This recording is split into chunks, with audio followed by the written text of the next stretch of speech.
I'm Francis Dehun Lee. Today I'm going to discuss about peace studies and Asia Peace University. The first part, I'd like to mention briefly why we need peace studies. The first point is that the world is being disintegrated. There are too many dangers. The possibilities of armed conflicts is increasing. There are many reports from the UN and from the researchers. And the situation is getting quite serious. And it is becoming almost common sense. As you know, the gap between rich and poor is ever increasing, and it creates lots of social tensions. And the state, the governments especially, it is getting more and more difficult for them to handle many of the symptoms of division in the society. On top of that, rich countries produce and sell weapons too much. Arms trade is increasing. Rich countries and middle-sized countries together, they are spending too much on the military budget, on military spending, we call it. And now there are many other crises, including pandemic and disenchantment of the young generation. Their job opportunities being decreased. There is less and less chance to be well educated and have a good job and have a stable life. In sum, we are living in a world where affluence is enormous but enjoyed only by few. And the majority of people are experiencing the dangers of division and armed conflict ever more than before. And I'm going to say that we are not really ready for these new dangers of 21st century because the sheer size of the increase of conflicts and people participating in the armed conflicts and how easily you can get access to deadly weapons and how weak democracy is in controlling this spiraling movement towards violence and warfare. So we have to get more ready, and peace studies is one of the avenues to be more ready. And some of us in Korea and Japan, prominent researchers and activists, we are trying to promote Asia Peace University to promote peace studies in this context.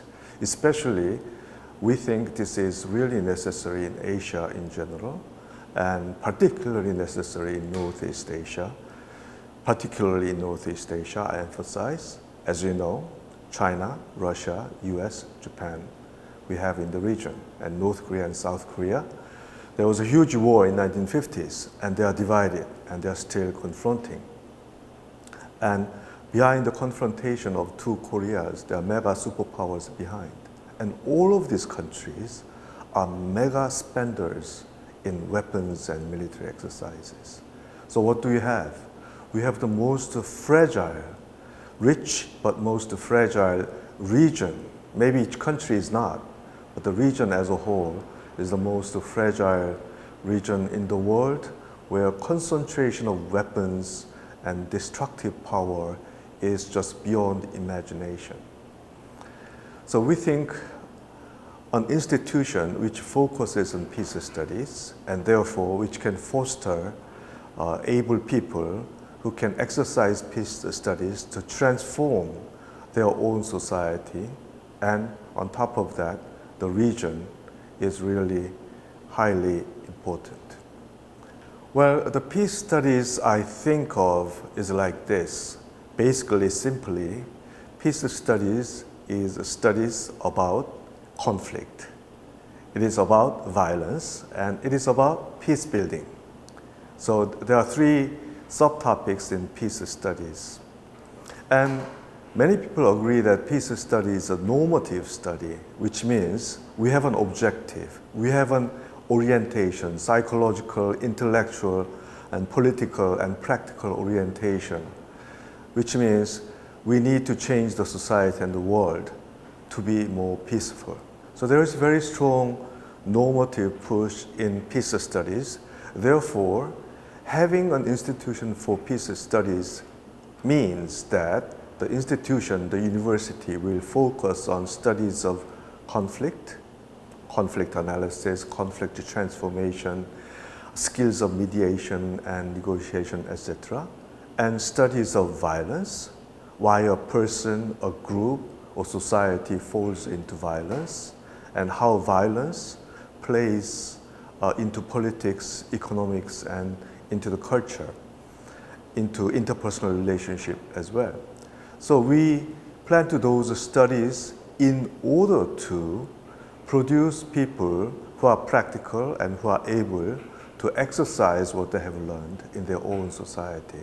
Through this process, we think we can transform small level society, large level society, and even international relations. Peace studies is not always about interpersonal relations. In that sense, I have a strong conviction that peace studies has to be more than value-oriented studies or interpersonal studies. I think peace studies has to be a critical social scientific and humanities studies combined. Especially, I think in the 21st century, peace studies has to be well connected and critically review the international relations, because international relations, the study of international relations, has been a branch of political studies which were actually dealing with the issues of violence and peace building and compromises, but they have not developed sufficient critical edge, sufficient critical intellectual edge into the realities of international relations. So I think peace studies in international relations is a one step forward in the sense to break away from the long traditions of understanding war, violence, and human capacity for peace building. For example, do you know what is the longest and strongest tradition in international relations which deal with violence and warfare? Many people call it realism. So those people who tend to be realistic or who adhere to realist views, they tend to think that our international affairs are ruled by a certain unchangeable laws. For example, human beings are basically self-interested and they are working more for themselves than for others. And states and governments behave in a very similar way. So states and governments tend to focus on their own internal national interest than common interest. And on top of that, realists tend to believe that it is impossible to create an international governments or institutions such as the United Nations to control the bad behaviors of governments. They believe that this is not possible.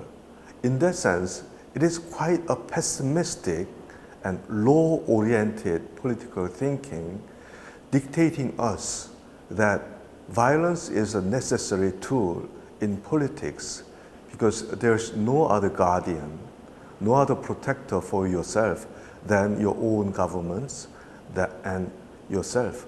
Therefore, much more important than being intelligent and benevolent and supportive and collaborative is that you need to be strong enough to protect yourself. They call it self-help principles. And this is basically the logic that promotes ever-increasing military budget and arms race and the confrontation based on physical strength, that is the strength of your own military. Now, there has been some critical views to this mainstream view, and the first critical views, they call it liberal views. Liberal views, liberalist, they believe that human beings and governments, they can learn how to adjust and work together. So they believe in the possibility of learning, and they think in the 20th and 21st century, the governments and human beings have more possibility of learning to work together instead of using violence, instead of using warfare, learning to live together through values, norms, institutions, because we are more connected. So globalist, in a sense, is a new version of liberalist, saying that, emphasizing, because we are all deeply connected, it is unnecessary, it is unwise to use physical strength to coordinate the problems. It is much better to use international institutions and democracy and market economy to coordinate different interests, their views. Well, partly this makes sense, but critical peace studies cannot agree with liberalists in the full scale because we think they forgot something. What did they forget? The world is too much unequal, and the current free system increases that inequality even more. So inequality is produced and reinforced in the name of free trade, free exchange, and equal interdependence. So in a sense, liberalists have forgotten one very important reality, that the liberal world has created very illiberal, unequal world. We need new visions. We need new visions to create new world where there is more equality, more democracy, and more wisdom not to raise your weapons to solve a problem. Okay. So what are the sources of new vision? One very important sources came from peace studies since 1970s. And I think another very important vision came from feminist studies, especially from 1970s. Why feminist studies? Why their contribution? Because they have observed and they have analyzed many of the dominant political, including international, affairs are conducted in the image of strong masculinity and very clear distinction between the gender role between men's and women's, and the state behavior and state discourses resemble too much patriarchal discourse to oppress women and other politically weak groups, social groups. So there is too much resemblance in how international and domestic politics are conducted and how patriarchy, masculinity, and male dominance work. There are too much resemblance. So I believe if there is to be critical peace studies, it has to be enriched from this very important feminist critique.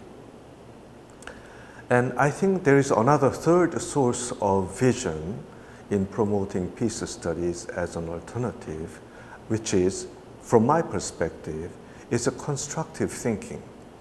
And I will take an example of security.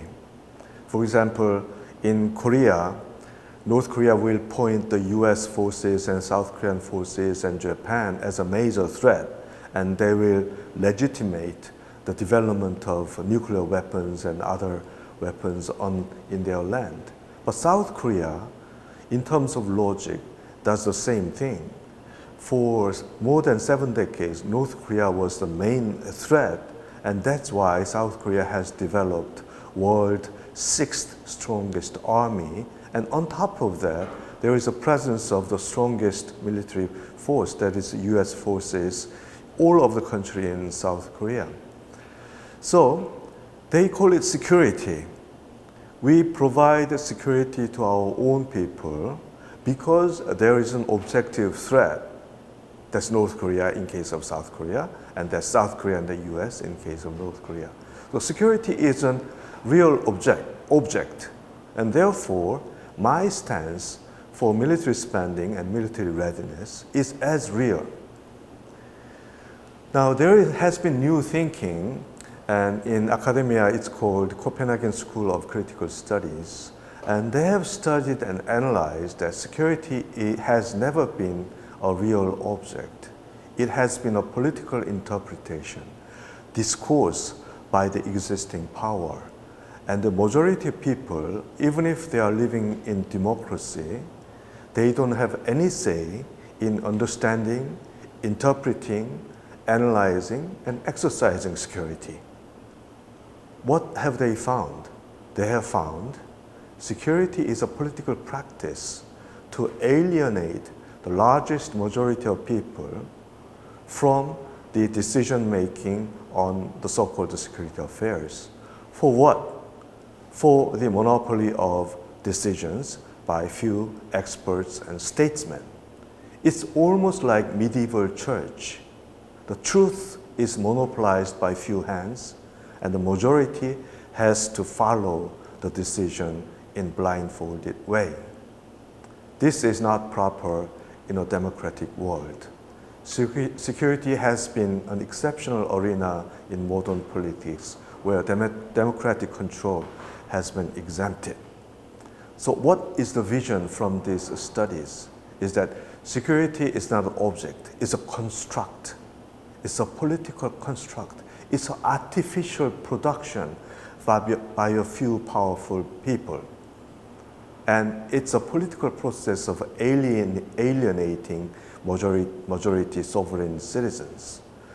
So these three visions of critical thinking can be infused in modern 21st peace studies. And I think this can be a real intellectual and academic foundation to foster new practitioners in the region. We can change almost a deadlock situation in the region. As you know, it's almost like a tit-tat-toe situation. China, you are the problem. No, US, your intervention is the problem. Japan is the problem. North Korea is the problem. So it's all security politics, finger pointing at each other, maintain the same system for more than 7 decades. And we are not seeing enough capacities and visions coming out from civil society to change it fundamentally. So I'd like to end today's very short introduction from my side. We who are trying to establish Asia Peace University would like to introduce very new peace studies, critical peace studies, which are well informed by rich visions of many other critical disciplines in the world and in Asia. And we want to adhere to long-standing human wisdom that we spend less time in killing each other, hating each other, more time in talking with each other and working each other. That's the history of humanity in the long run. So we would like to restore this long wisdom of humanity that's inherent in us. It has been blocked and disguised by realist politics and realist perspectives. We want to restore humane and more social and people-oriented peace studies. And Korea and Northeast Asia, I believe, is the best place to start this new tradition, which will be new and a prominent tradition in the 21st century. I'm quite sure. Thank you.